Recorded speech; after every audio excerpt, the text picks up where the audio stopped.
Thank you, Mr. Speaker. I rise today in strong support of H.R. 3724, the Ensuring Integrity in the IRS Workforce Act of 2015, a bill sponsored by my good friend and colleague, Representative Kristi Noem of South Dakota. As the previous colleague said, this should be a bipartisan issue.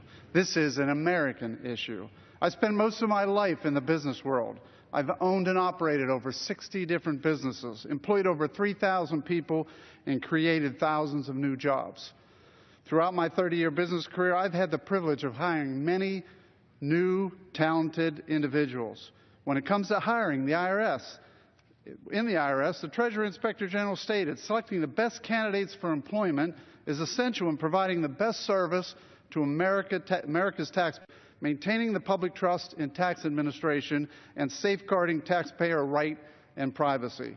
However, the IG report from December 2014 found that the IRS fell short of that standard. Last year, the IRS hired hundreds of employees who were terminated for misconduct.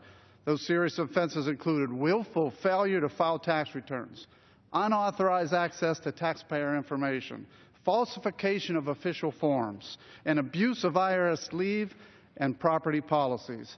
As a businessman, but more importantly as a representative of the American taxpayer, I find this IG report inexcusable. It seems obvious to me, but not once did I rehire someone in the real world, who I previously fired for misconduct. The IRS needs to earn the trust of hardworking American taxpayers.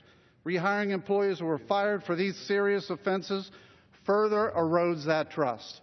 H.R. 3724 directly addresses this issue. It prohibits the IRS from rehiring employees that were fired for misconduct. This is common sense. As a former business owner, I know it is a very difficult decision to let someone go. But rehiring an individual who is asked to leave due to gross misconduct would be insulting to other employees who have faithfully served the business and would present a significant risk to the health of the organization and its customers. The IG report found the IRS doesn't take those risks seriously.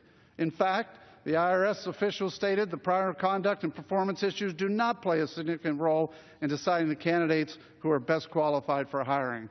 Because the IRS hasn't taken those risks seriously, this straightforward, common-sense legislation is needed to restore accountability and trust in the IRS. I would like to commend Ms. Noem for her leadership station, and I urge my colleagues on both sides of the aisle to join me in support.